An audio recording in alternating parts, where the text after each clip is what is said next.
Estamos ya en directo, Monse. Muy bien.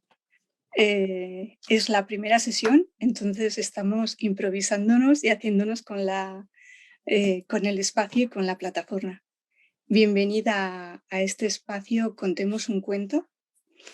Muchas gracias, Cristina. Ya sabes que a mí me encanta colaborar y creo que este es un espacio precioso. Lo hacemos en colaboración con la editorial Desclés de Bruguer. Y la idea es que puedan pasar por aquí autores que han publicado en esta editorial. Y hoy tenemos la suerte de contar contigo, que has publicado un cuento maravilloso, que lo tenemos ahí detrás, mirándome con amor.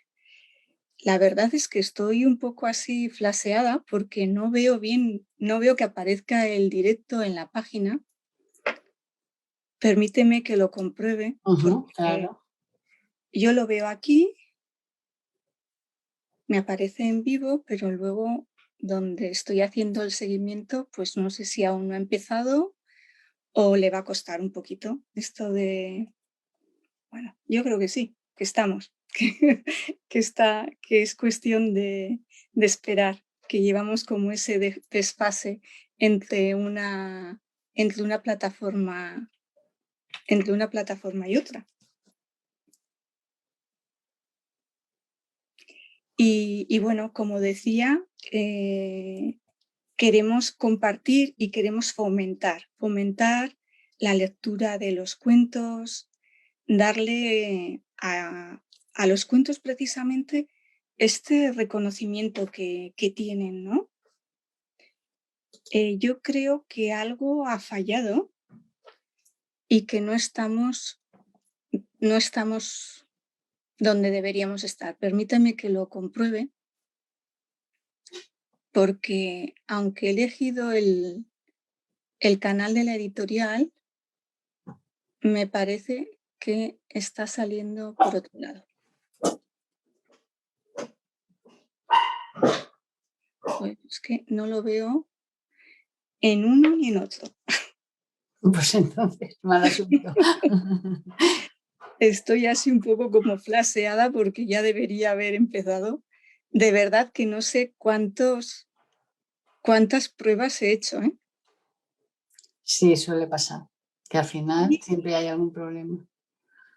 Lo que voy a hacer es, si me permite, yo creo...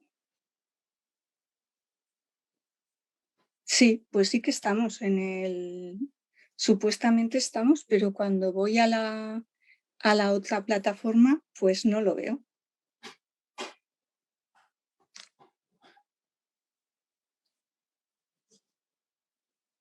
Esto me genera una gran incertidumbre. A ver. Y...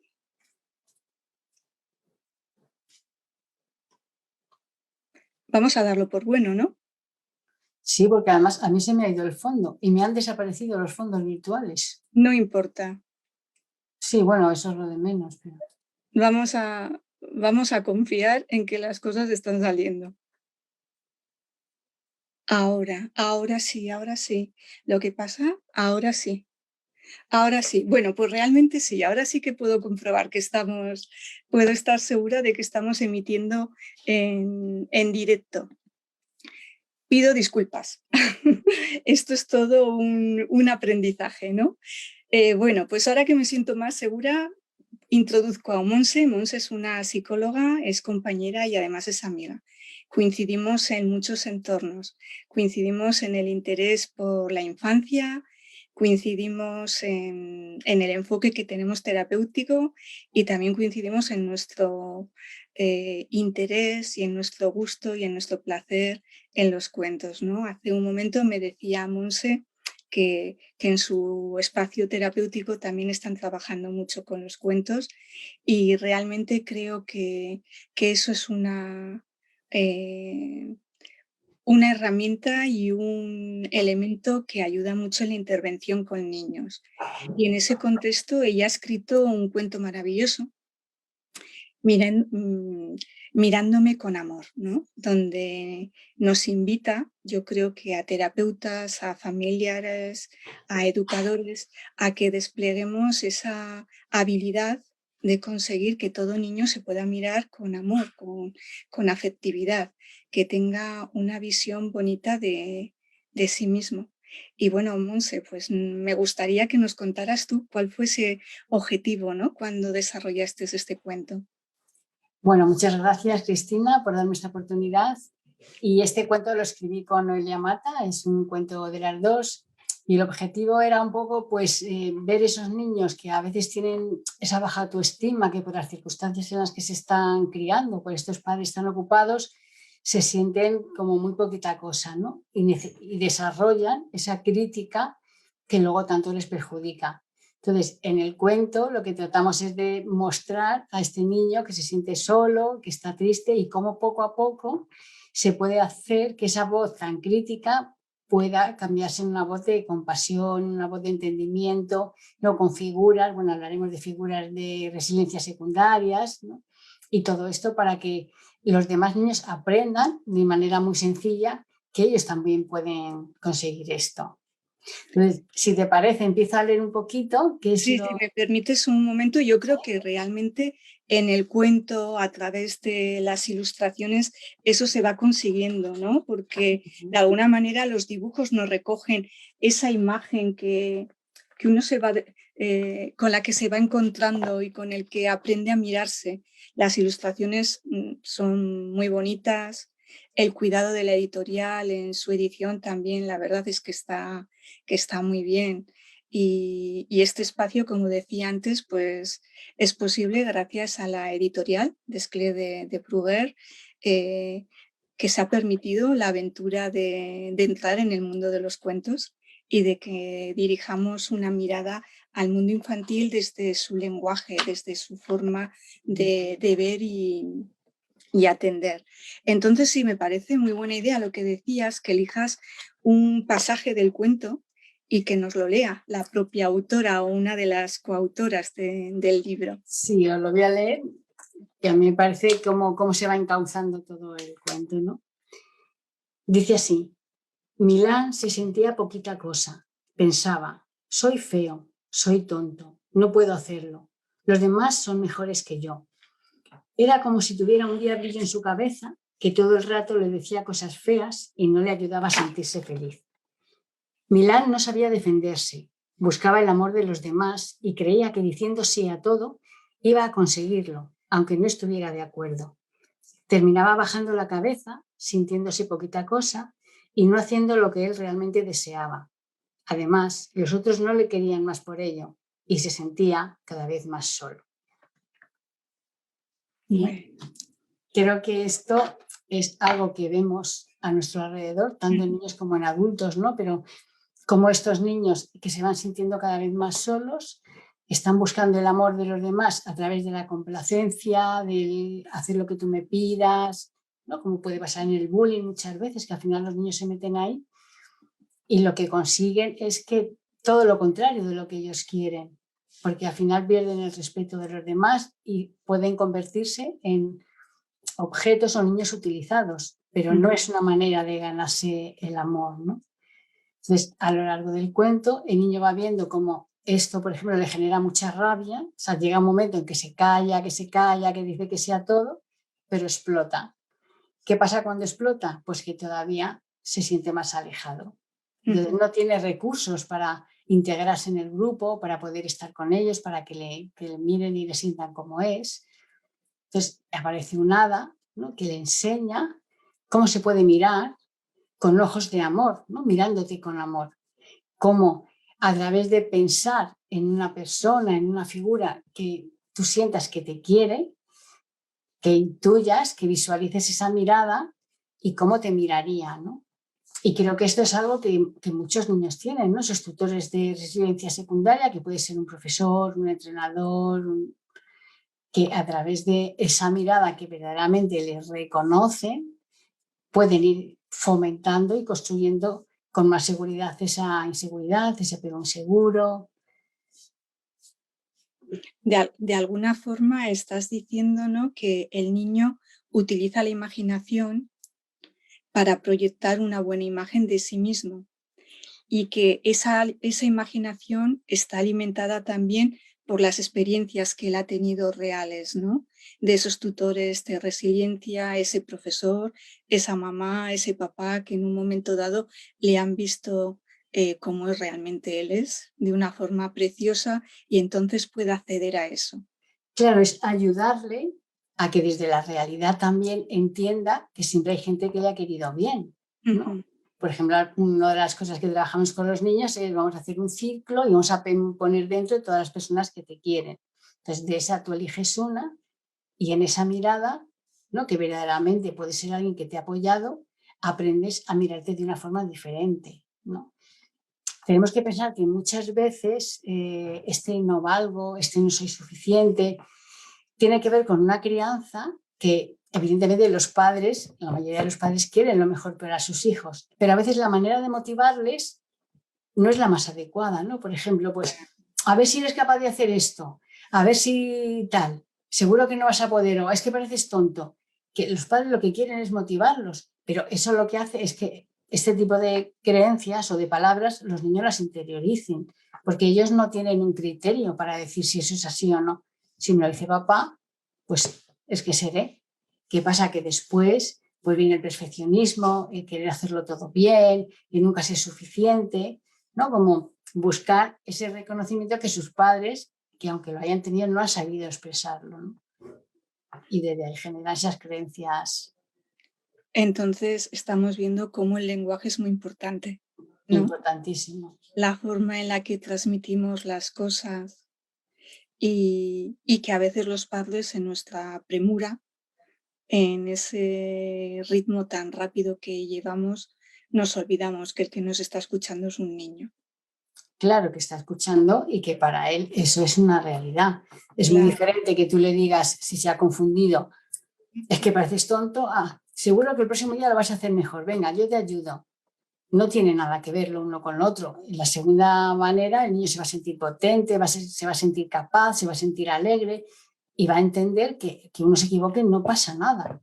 No tiene que estar siempre ganándose, ¿no? Esa perfección que desde luego no va a encontrar y que no va a lograr. Y lo importante que es centrarnos en la acción y no tanto en la identidad de la persona, ¿no?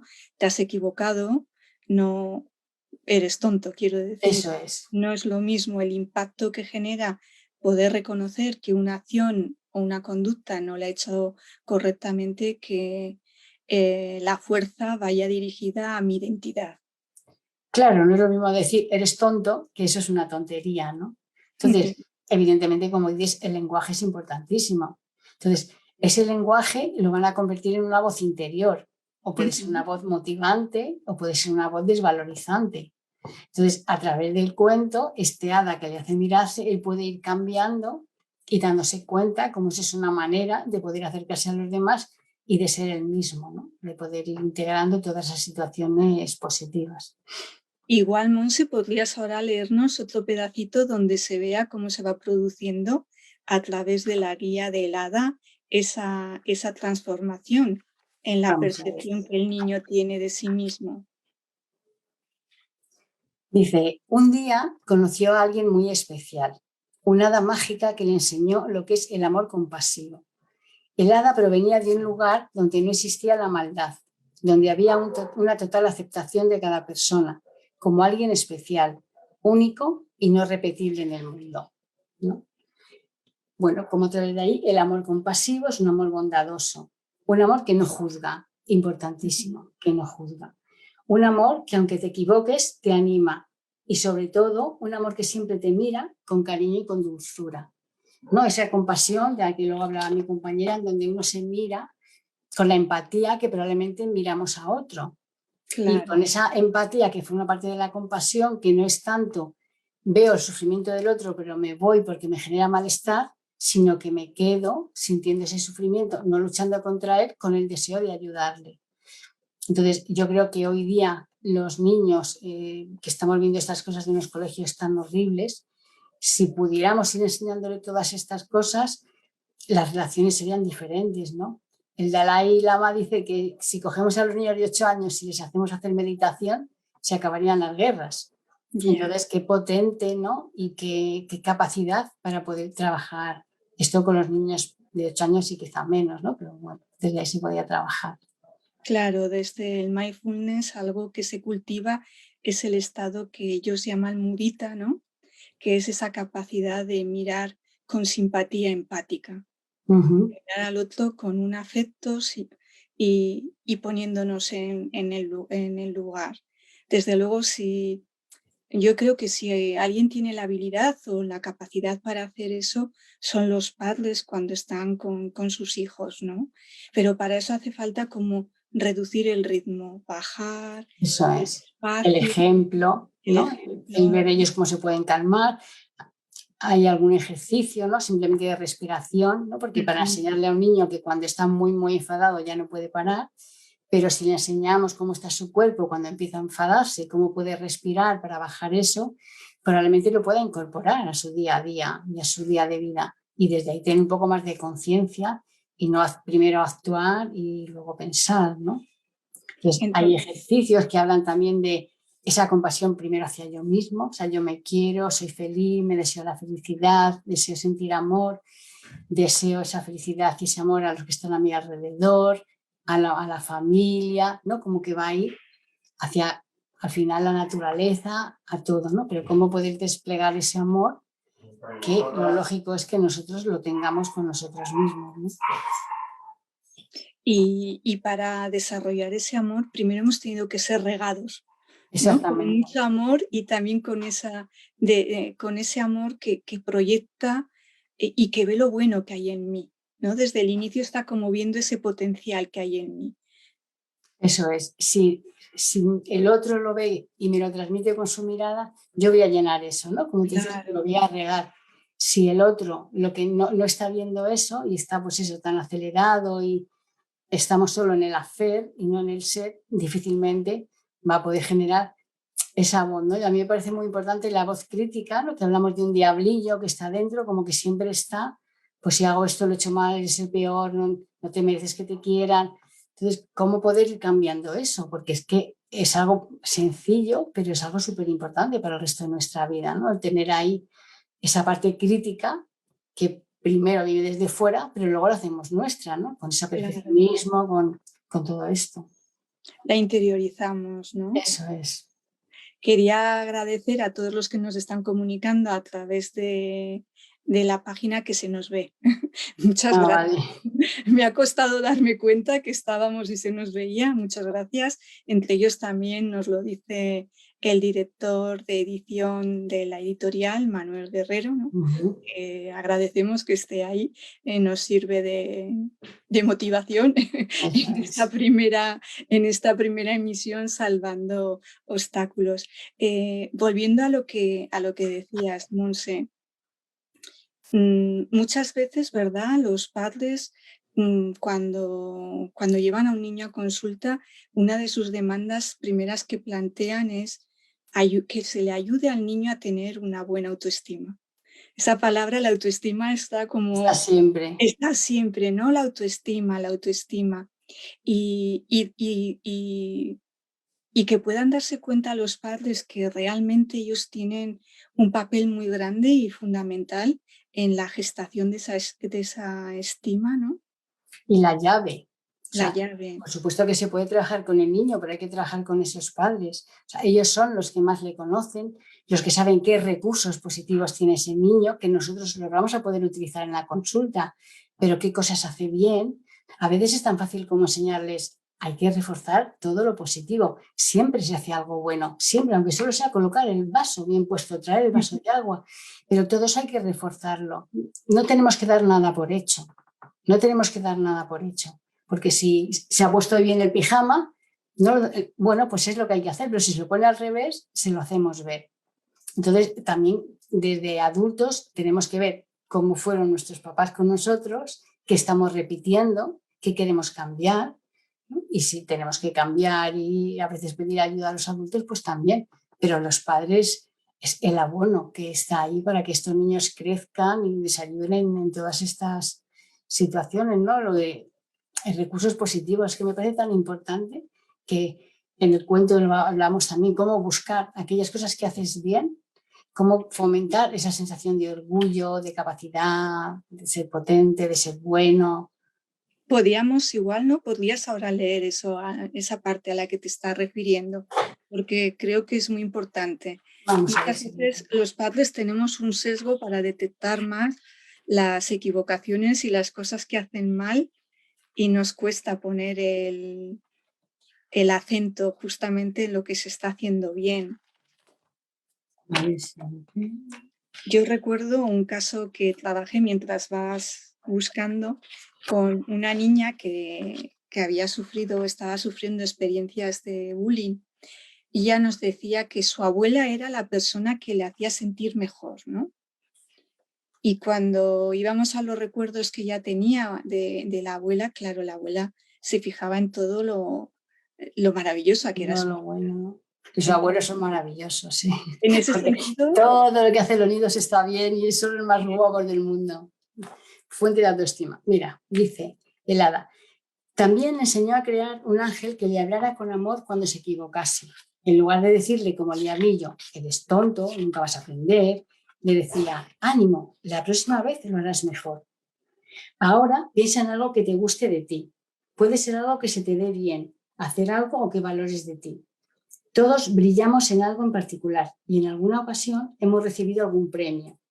A veces el premio ha sido disfrutar tanto de lo que hacemos que se nos olvida lo demás. Buscar ahí en qué brillamos. ¿No? Todos los niños brillan en claro. muchas cosas, desde luego. Y estos personajes simbólicos que tú has ido buscando, el hada, el ángel, se nutren de las experiencias que ha tenido el niño. Evidentemente, ¿no? Como Necesitan, es. Sí, sí. Perdona, perdona. no, iba a decir, necesitan encontrarse como una abuela que les nutre y entonces pueden proyectar eso. Claro, ¿cuántas veces adultos te dicen que cuando fueron pequeños pues había un vecino que tampoco tenía mucha relación, pero que a lo mejor veía cómo se comportaba con sus hijos y eso le hizo ver que había familias diferentes? Ujú. O al revés, el ver, qué bueno, qué suerte tengo que mi papá es así y esa otra mamá no. Entonces, todos esos son referentes que, por supuesto, vamos interiorizando poquito a poquito hasta que formamos nuestro sistema de valores, ¿no? Completo. Claro. Y el diablillo también se nutre. Y el diablillo. El diablillo a veces es mucho más frecuente, ¿no? Que la de Ya. esa crítica continua, eso no lo haces bien, no sé, has sacado un 7 y te podías haber sacado un 9. Bueno, pues sacar un 7 está fenomenal y Ujú. probablemente yo creo que todos entendemos que si a mí alguien me dice, Jolín, pues has sacado un 7, ya podías haber sacado más, o me dicen, jo, qué bien que has sacado un 7, seguro que me voy a esforzar más la próxima vez. Pero si además de sacar un 7 nadie me lo valora, entonces ahí hay que hacer que cambien un poco esa manera de motivar y de percibirlo, que por supuesto la buena intención la ponemos, pero la motivación no es la más adecuada, no es lo que necesita un niño, ni mucho menos, ¿no? Y muchas veces el espacio, ¿verdad? Que yo creo que es un espacio que, que antes se tenía y que igual ahora con tantas pantallas se va perdiendo. El espacio del cuento, de la lectura del cuento, que genera ese clima de intimidad, donde el niño se recoge, es como si se generara una burbuja De de amor, seguridad de y de apego. amor, eso es. Favorecen el poder conectar con las cosas buenas que queremos transmitir, ¿no? Cuando vemos los valores que tiene el protagonista, poder decir, tú también tienes mucho de esto, o ¿Cómo lo tú, harías tú? claro, se convierten en ventanas o en puertas para poder rescatar muchos de los aspectos buenos de los Sí, niños. yo creo que se siguen contando cuentos, pero creo que cada vez se cuentan menos tiempo. Quiero decir, si antes contabas hasta los 12, es que a lo mejor ahora cuentas hasta los 8 o los O 9 menos. o menos, porque no hay espacio, no hay tiempo y desde luego es tristísimo, ¿no? O sea, es tristísimo que un niño de 8 años o de 10 años esté toda una tarde haciendo deberes y que no haya tiempo para un cuento. Creo que es el mundo al revés, ¿no? Creo que el Sí, cuento va a ser una fuente de aprendizaje mucho mayor que el saberse las tablas de multiplicar, ¿no? Y no solo que no hay igual tiempo para un cuento, sino que el tiempo se lleva a la tablet. Yo recuerdo que hace unos años, que fue cuando me empecé a plantear la idea de generar un espacio, no sabía muy bien cómo hacerlo, ¿no? Estaba trabajando con un niño y estábamos en la sala donde tengo así el material infantil y tengo una gran cantidad de cuentos, ¿no? Entonces le dije, ¿quieres que elijamos un cuento? Y el niño me decía, vamos a la tablet y buscamos. Claro. Vamos a la tablet y buscamos, ¿no? Y claro, eh, te vas a encontrar con cuentos. Alguien te los está contando. No sé, la sensación que yo tengo, igual puedo estar equivocada y quiero saber también tu opinión, Monse, es que cuando estamos como en un entorno la pantalla, que se ve todo tan claro, tan diáfano, tan definido, es como que te limita tu capacidad de crear, de expandirte en tu propia creación. Sin embargo, un libro es como que hay muchas más posibilidades de salir de ese espacio del libro. Sí, lo que pasa es que yo creo que también estamos donde estamos y no podemos luchar contra eso. Entonces, si una mamá consigue, un papá consigue estar con su niño que lo va a meter en la cama, está en la cama y están mirando la tablet y se puede crear ese entorno, Ujú. pues hay que aprovecharlo, porque a lo mejor el papel no lo quieren, pero si se consigue un momento de conexión, aunque sea con la tablet mirando, y también habrá que buscar pues aquellos dibujos que no sean tan explícitos y que dejen un poco de lugar a la imaginación, porque es verdad que hoy día es que todo te lo dan hecho ya, no hay ni que Sí, sí, pensar. son muy concretos, sí. Pero por lo menos sí que fomentar ese espacio de comunicación en donde los dos lo están mirando, que el niño pase con su dedito, pero estar ahí los dos juntos conectándonos, lo que hablábamos de esa conexión del cortes de Ujú. mamá y del niño. Sí, no, desde luego, la conexión está por encima Claro, de todo, ¿no? Pero pasar también a lo manipulativo. mm, claro, lo que pasa es que es tan difícil estando donde estamos. O sea, hay mamás que tienen conciencia, pero les cuesta mucho llevarlo a cabo, porque están luchando con el entorno. Y yo ujú, creo que hay que luchar, hay que decir, no, en esta casa estas normas son estas, pero la dificultad es grandísima. O sea, si nos sí, ponemos, cuando nosotras hemos sido pequeñas y nuestros padres nos leían cuentos, nos hacían cosas, probablemente era un entorno diferente, un espacio diferente. No habíamos estado todo el día con maquinitas, no, mientras que ahora pues estamos con la tele, están con la tablet, están con los cuentos, quiero decir, pues hay que intentar hacerlo de la mejor manera posible, con lo que tenemos, porque eso claro. no hay marcha atrás. Con eso no. Fíjate, dices, nos leían, a mí me leían, pero sobre todo me contaban, ¿no? Sí, bueno, a mí me leían más que me A ti contaban. te Me leían, contaban historias, por ejemplo, mi abuela me contaba más historia del pueblo y todo eso, pero mi padre, que era el que lo leía, me leía. te leía. Porque también el mundo de la transmisión oral, de contar un cuento, el que sea, y que vas cogiendo como un afecto a 2 o 3 cuentos que se convierten en cuentos representativos de tu infancia, ¿no? Sí, pero tú no tienes la sensación de que ahora un niño, por ejemplo, eso de 11 años, que su mamá le vaya a leer un cuento, es como que ya se va a sentir un poco mayor, Sí, sí, ¿no? claro, porque la infancia cada vez dura menos, ¿no? Mucho menos. El desarrollo, la entrada en la preadolescencia, pues Y luego llega ya hasta los enseguida. 30 y tantos. Exacto, luego hasta los 30 y tantos.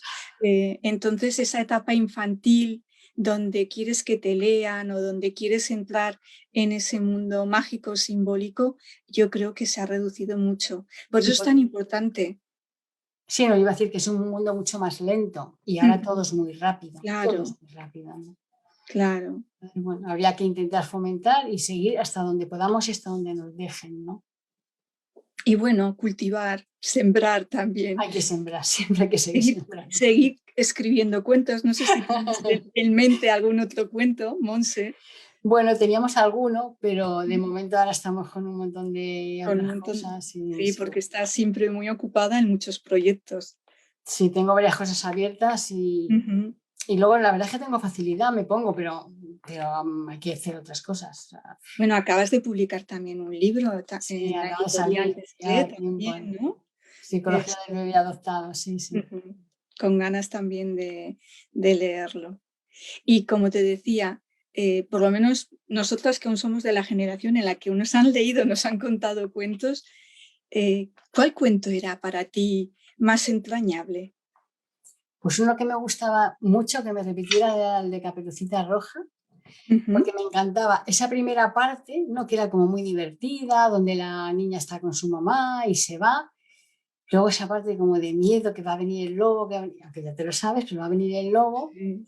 Y luego que el malo tuviera su castigo, eso me hacía quedarme como tranquila, ¿no? Creo que hoy se consideraría un libro muy cruento, pero en aquella época a mí me parecía que era lo que tenía que pasar, ¿no? Que se salvara Caperucita, la abuelita, y que el malo tuviera su castigo, ¿no? Entonces todo ese recorrido me gustaba mucho, ¿no? Me encantan Y, las cosas de suspense. Yo creo que era por ver al lobo ver detrás de los árboles cada momento a ver cuándo salía. y luego ese aspecto que dices de Caperucita, el aspecto como travieso, ¿no? Que es la energía que tiene el niño Eso es. y que queda ahí también como de una forma muy bonita reflejada, La ¿no? inocencia, ¿no? La Qué inocencia, inocente. Sí, sí. ujú. Su vestimenta, que se confunde con las frutas del bosque, las Las fresas, fresitas. las toda de rojo. Y cómo Sí, se sí. enfrenta, pues el cuento de Caperucita nos habla de los miedos que hay que enfrentar, Y de los recursos, de ¿no? los Como recursos. uno. Y de Ujú. la abuelita, cómo protege. Pues sí, la verdad es que es un cuento. Bueno, está el libro este de psicoanálisis de los cuentos de hadas, ¿no? Que Sí, habla mucho de cómo sí. todo esto tiene una explicación y, bueno, son un poco los arquetipos Ujú. que tenemos en el bueno, el malo, el tal, el cual. Sí, Caperucita también lo relacionan con ese traspaso, ¿no? Ese paso de la infancia a la adolescencia o esos Sí, sí. cambios que se dan en la niña prepúber. Sí, sí, sí. Sí. No, pero Ujú. está claro que los niños también elegimos, o sea, nos quedamos con unos cuentos porque nos toca algo más que otros, ¿no? Claro, Mira, el Mago de Oz, yo nunca he podido soportarlo y a la no. gente le encanta, le encanta. Y yo creo que bueno, leerlo no, pero verlo en películas como las de Sí, Disney, que me han encantado sí. siempre, nunca he podido terminarlo. Pues no sé qué tendrá que ver conmigo, pero algo, algo seguro, ¿no? Quizá mi imaginación es mucho más parca. Pero sin embargo hay otras cosas que si las verías Y y otra otra vez, vez. ¿no? Porque algo te está llegando, ¿no? ¿Y a dónde te llevaba el cuento de Caperucita? ¿Tienes recuerdos del estado que se generaba cuando tu padre lo leía? Lo que recuerdo es que yo al final me dormía antes de acabar el cuento del todo y la sensación que tengo es de estar ahí con mi papá dormida, ya un estado de placer absoluto, ¿no? Y de sueño donde desconectas y lo siguiente ya es vamos al cole. Vamos al cole. Es decir, que el cuento era como un recurso de la noche donde Sí, sí, conectabas. eso es. Y mi padre trabajaba y bueno, pues cuando Ujú. venía, sí que ha sido un padre que ha jugado mucho con nosotras, pero ese momento yo lo recuerdo, éramos tres hermanas, había tres camitas, una al lado de la otra, y cada día se ponía en un pasillo para estar con todas, y lo recuerdo como algo absolutamente entrañable, ¿no? Claro. Muy acogedor, muy tierno, un momento estupendo. Y el cuento queda grabado también con ese estado que Eso acompañaba la es, lectura, ¿no? eso es. Ya piensas en Caperucita y ya ves la foto de papá con mis hermanas y Claro. ahí escuchando su voz, ¿no? Piensas en Caperucita, llega la imagen de papá, llega el estado que compartíais papá y tus hermanas. Claro, fíjate, ahora se me ha venido, ¿no? Desde MDR, el lugar seguro, un lugar Claro. seguro, donde estabas Ujú. absolutamente pues, entregada, ¿no? Como Sí. cuando ves un bebé que está aquí, está entregado en esa confianza, pues igual, es el lugar Ujú. seguro que ahí se queda, por supuesto que sí. Sí, porque los cuentos, ¿no? Permiten, se comparte una atención compartida, que es la de la historia, y luego si se implica, ¿no? Porque yo el recuerdo que tengo es cómo esos cuentos se leían con voz melodiosa, que iban cambiando la prosodia, y llegaba el lobo, ¿no? Ujú. Eh, y, y esa misma atención y esa interacción del adulto que está participando de la historia y que le está dando viveza, hace que el niño se implique muchísimo más. Sí, sí, que lo disfrute. Entonces, bueno, pues ese tipo de cuentos yo creo que ahora tienen una mirada distinta, pero tenemos otro tipo de cuentos, como puede ser este, que también te va a enseñar cosas y que, por supuesto, esa burbuja de amor y de lugar seguro se va a crear, ¿no? Y le va a dar paso a que él participe, ¿no? Cuando pregunta, ¿y tú cómo harías esto? ¿Y qué te parece? ¿Y cómo es tu diablillo? ¿Y cómo es tu ángel? Claro, Pues todo eso, el niño también le va dando una implicación que yo creo que está más con este tiempo, porque por aquella época es como que era solo escuchar y dormir, pero ahora el niño tiene una parte mucho más activa, ¿no? Y nosotros también les damos paso para que ujú. ellos tengan una parte más activa. Y creo Y que eso les reconforta, ¿no? Y les enseña, y bueno, en ese espacio ahí, mamá, papá se convierten en el hada y en el ángel, desde luego. porque en ese momento están cubriendo las cualidades que tú has plasmado en esas 2 figuras. Sí, sí, estaría ahí, pues eso, la seguridad, la permanencia, la disponibilidad, ¿no? Mm, Donde pues están ahí para ti, en ese momento solo para ti, ¿no? Y creo que eso es una cimentación en nuestra psique claro. maravillosa, maravillosa.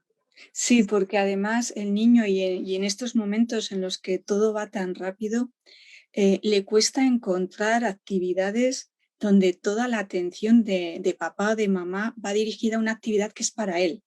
Ujú, Y la lectura del cuento es para él, es eso para es, que él lo escuche, su momento, ¿no? es un Yo momento. creo que los padres tienen que escuchar esto, ¿no? Es su momento, el Ujú. momento de ellos particular.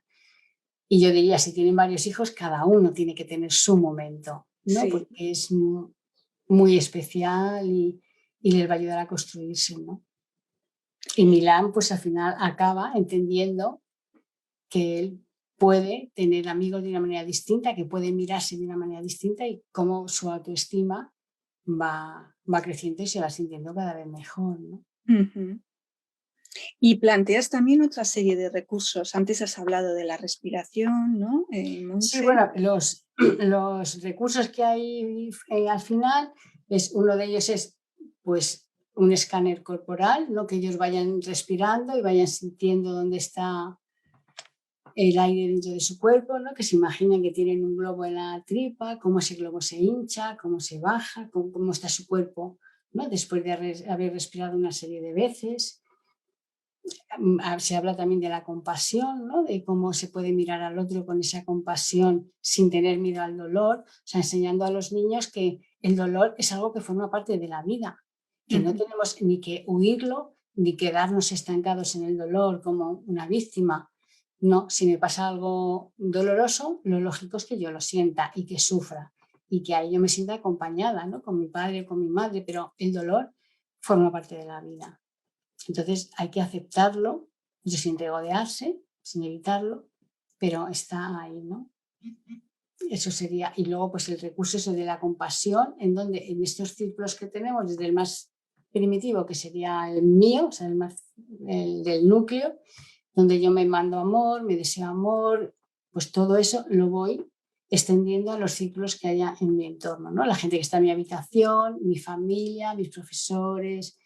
Entonces, te vienen frases para decir, pues yo te deseo que la gente que está a tu alrededor te sepa transmitir amor. Y si el niño puede ir repitiendo todo eso, pues también le va a hacer un aprendizaje en cómo mirar al otro, cómo estar con el otro, cómo dar amor al otro. ujú. Lo que explicabas a través de ese escaneo corporal, Mm. estáis proponiendo ayudar al niño a vivir una emoción conectado con el cuerpo, ¿no? Eso es, a que Ya, pueda sentir dónde están esas emociones, cómo están esas emociones, cómo puede regular esas ujú. emociones, ¿no? Creo que eso es muy importante. Muy Se puede importante. hacer desde niños muy chiquititos, ¿no? Lo del globito, el poner aquí un muñeco, mira cómo sube la tripa, mira cómo baja, pero si son capaces de controlar la respiración, eso les va a ayudar en su regulación emocional a lo largo de toda su vida, ¿no? Pero hay que tener tiempo y pararse para hacer eso. Claro, y además esa conexión con el cuerpo permite vivir como el ciclo completo de la emoción, ¿no? Es decir, llega una emoción que nos molesta, llega a su punto más alto y luego baja y desaparece. Ujú, Y a veces el niño, incluso las estrategias que usamos los padres lo que hacen es intentar cortar esa emoción, que esa emoción no se viva. Eso es, eso es. Me acaba de venir otra parte del cuento en el que, por ejemplo, cuando el niño le sale algo mal, se enfada consigo mismo, ¿no? Y se irrita y se critica. Entonces se le dice, ¿cómo sería si tú, en vez de mirarte con esta mirada crítica, te miras desde ese otro lugar, ¿no? Desde una mirada compasiva? Y también se le pone a los padres, ¿no? Se les propone que busquen un lugar seguro, aunque venga con otras palabras, y que piensen en algo que les molesta a su hijo. Entonces, ¿cómo sería vivirlo desde ese lugar seguro o desde ese lugar de enfado? Claro. Tanto de los padres a los hijos como de los hijos a los padres, todo eso se puede modificar, ¿no? El no actuar desde esa rabia que a veces, bueno, pues hay muchos disparadores que a los padres les disparan, ¿no? Les alteran mucho, pero si no tiene esa capacidad de irse hacia otro lugar y desde ahí darle una respuesta, esta respuesta va a ser totalmente diferente. Y qué importante, mantenerse los padres en conexión cuando el niño está viviendo una emoción, ¿no? Y ayudarle a redirigir esa emoción. Eso es, ojalá, eso a mí me parece, vamos, un brillante, ¿no? Que sean Claro. capaces de poder dirigir eso desde la sensatez, desde la conexión, desde la tranquilidad, ¿no? O sea, decir, bueno, mi hijo, yo a veces le digo a los padres, cuando esté así, piensa que Claro. está sufriendo. Y desde ahí sí que rebajan un poco la intervención, ¿no? Porque están sufriendo, no saben expresarlo de una manera Ujú. distinta, ¿no? Cuando Milán, por ejemplo, se pone a dar patadas y expresa la rabia, no sabe cómo manifestar ese dolor de estar solo. Pues los niños normalmente tampoco saben, no tienen las palabras, no tienen los recursos para manejar eso.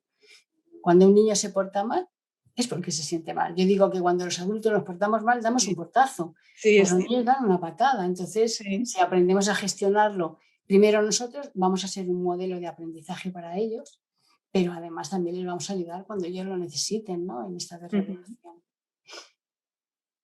Es decir, invitar a los padres que lleven más la atención a las emociones, al mundo Eso es, emocional. al sentir, no Al tanto ser. al hacer, o sea, al ser, Ujú. sino al ser y no al hacer, ¿no? Y desde ahí intentar ir más allá de la conducta, ¿no? De la Eso es. pataleta, del enfado que puede estar desproporcionado y fijarse más en qué emoción puede estar manifestándose o qué ha generado ese malestar que le ha llevado al niño ahí. Claro, intentar entender qué le está pasando, por qué Claro. se está comportando así. Y seguro que si uno se para y no reacciona a su primer impulso, puede encontrar qué le está pasando a su hijo. Y si además es capaz, además de reflejárselo, que a veces simplemente con un decirles qué enfadado estás o como veo que Claro. este te ha hecho sufrir mucho, ya les baja. Pero si dices que Ujú. no tienes que llorar, pues ya hemos perdido la razón. Sí. Incluso muchas veces darnos cuenta que el enfado que puede manifestar un niño puede ser el resultado de una acumulación de cosas que han ocurrido antes Claro, y que se manifiesta en el entorno seguro de la casa. claro, ¿no? Igual que lo entendemos en los adultos, que Ujú. tenemos a veces ya dices, se me ha llenado el vaso, ya la última gota. Pues para ellos es la última gota. Y lo que a un niño le puede doler o le puede fastidiar mucho, puede ser algo muy nimio a ojos de un adulto, pero para él es su problema. O sea, si Ujú. un día le insultan en el cole, aunque luego no vuelva a pasar, pues para él en ese momento se ha sentido muy mal. Entonces, eso hay que recogerlo y hay que Claro. intentar entenderlo. Y yo creo que esa también es la base de la comunicación, Cristina. Si desde que son chiquititos se les empieza a decir, entiendo que estás enfadado, entiendo que Ujú. se te ha dolido, estamos comunicándonos con ellos, les estamos diciendo, hay permiso para que expreses cualquier cosa, válido cualquier cosa que tú sientas, ¿no? No solo eso, sino que se les ayuda a que sean capaces de entender y de poner palabras a lo que están viviendo. Eso es, mentalizar, ¿no? Claro, Mentalizar. porque el niño es, bueno, el niño y el adulto igual, pero las emociones son como una corriente que si alguien cuando somos niños no le empieza a dar un sentido, nos resulta muy difícil saber qué es lo que estamos viviendo. Vivimos la corriente. Claro, un caos, ¿no? Se El genera un caos. caos emocional que uno no sabe Ujú. qué es lo que está pasando. Pero en la medida que esa mamá, ese papá infieren, ¿no? Dicen, parece que estás enfadado, que esto te ha resultado muy duro, o también lo contrario, wow, qué contento estás, esto te ha debido es, gustar mucho, ¿no? eso es. Todo eso va haciendo que el niño construya y ordene ese caos de emociones, vaya poniéndoles nombres y luego, por supuesto, vaya controlándolas, ¿no? Vaya Ujú, pudiendo gestionarlas de una manera cada vez más adulta, ¿no? Cuando hablamos de ese padre como co-regulador, que luego correcto. también se interioriza y es el propio niño el que aprende a regularse, ¿no? Vamos, que la capacidad de conocerse que vaya teniendo el niño depende mucho de los papás. Absolutamente. Conocerse y reconocerse, Ujú, sentirse visto por sus papás. claro. Y desde ahí, ¿tú qué aconsejarías a las familias? En esta para que el niño pueda ir desarrollando esta capacidad de verse, ¿no? De saber, de organizar sus estados. Pues mirarle lo que estamos diciendo, interpretar qué es lo que le puede estar pasando, ponerlo en voz alta, que el niño vaya entendiendo que este gesto es que estoy enfadado, que este gesto es que estoy contento, que este gesto es que pues estoy dolido o me he sentido y poco a poco que él pueda ir utilizando esas palabras para sus propios estados internos, ¿no? Una Ujú, vez que desde fuera los reconoce y lo interioriza. Pero para eso los papás tienen que mirar a los niños, tienen que mirarles de una manera diferente. O sea, ¿qué verdaderamente te gusta? ¿Qué necesitas? ¿Qué necesitas en este momento? ¿Qué puedo hacer para ayudarte? Y ver, y ver. O sea, si nos paramos, porque en el día a día es difícil, pero hay que pararse y mirar viendo qué es lo que hay detrás claro. de cualquier actitud, de cualquier emoción, de cualquier comportamiento.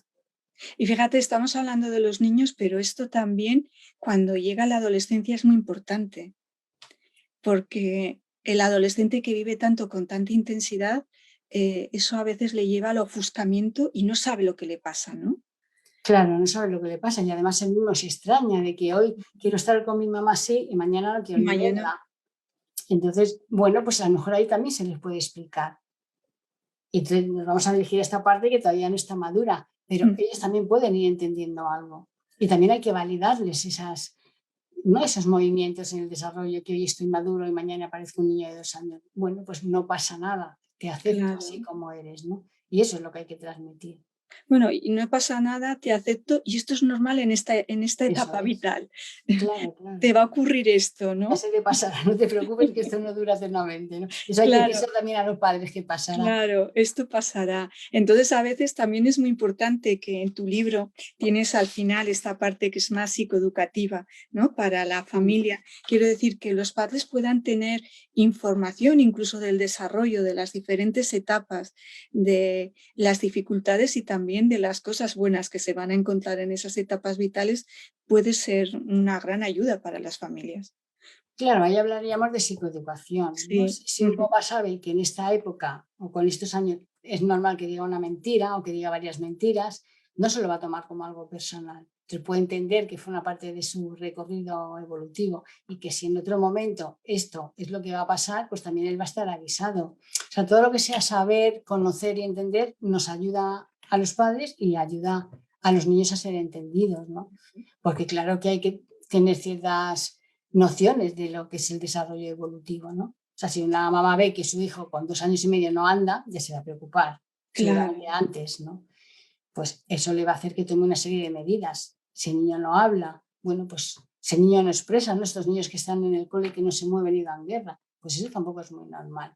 Hay que ver qué Ujú. está pasando ahí. Saber que un niño con 3 años lo que tiene que hacer es moverse, saltar, lo que le corresponda, ¿no? Bueno, ahora afortunadamente podemos acceder a mucha información a través de los libros.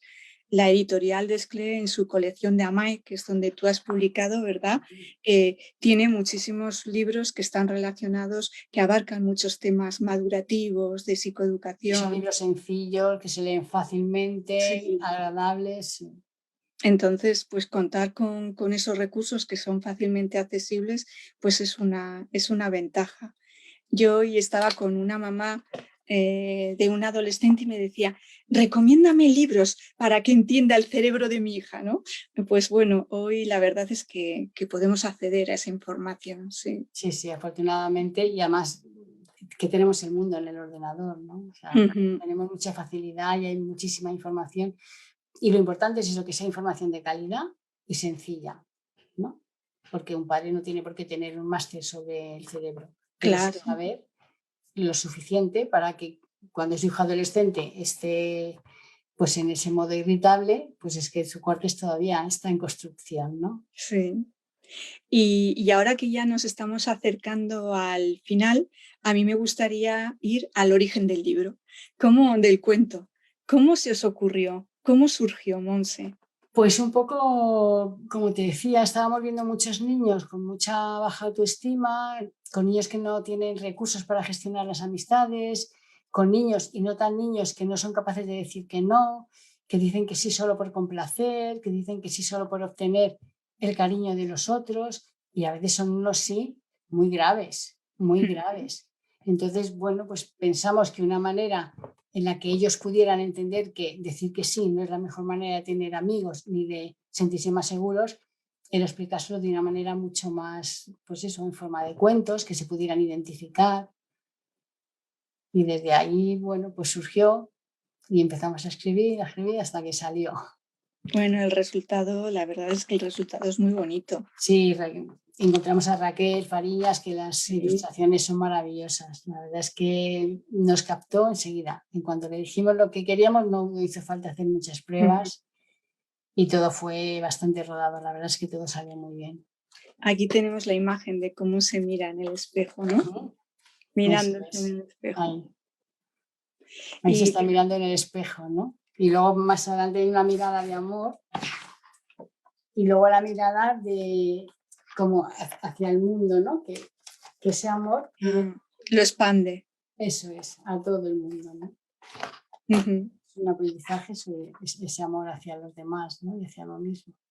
Es decir, que si describimos el recorrido es ser mirado con amor para mirarme con amor y mirar con amor. Eso es, sería desde una mirada, no de amor, y llegar a todo eso. Me miro, te Ujú. miro y os miro, ¿no? Ese sería el aprendizaje, ¿no? Que es Bueno, básico. es un bonito aprendizaje, es un bonito recurso.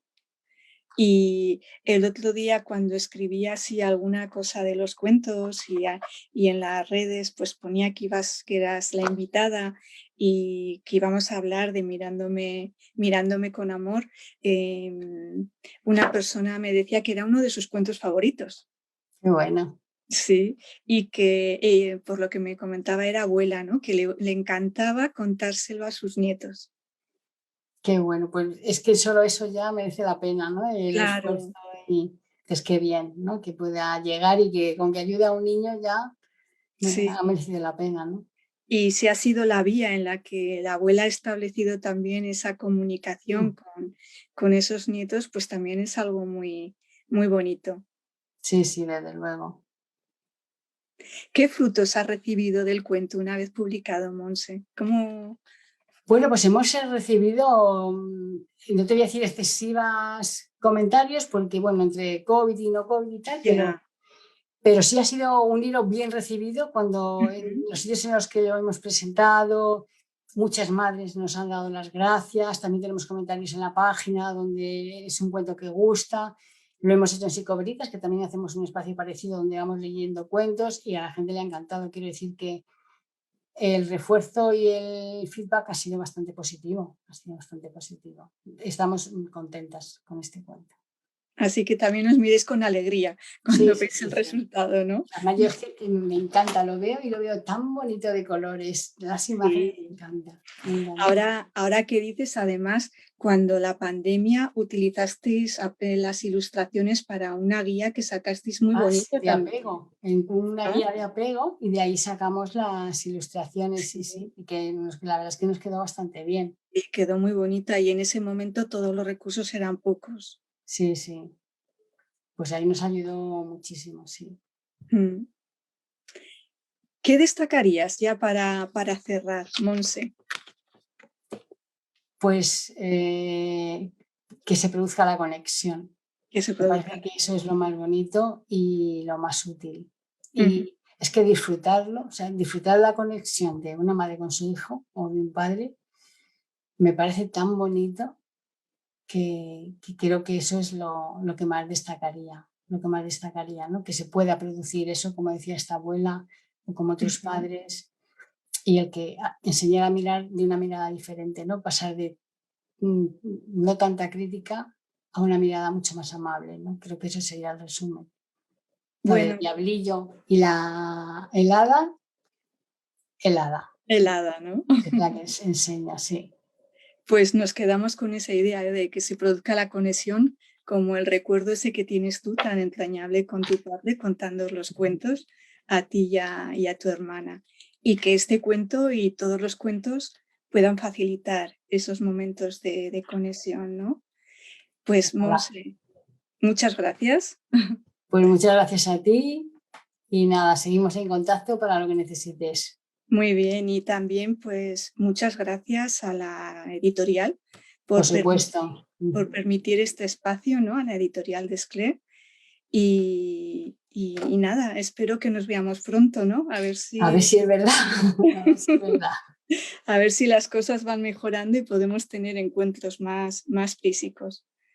Muy Pues bien, Cristina, pues seguro que sí. Pues un beso para ti y para todos. mismo, cuídate Hasta luego. y nos vemos. Nos vemos. Chao. Chao.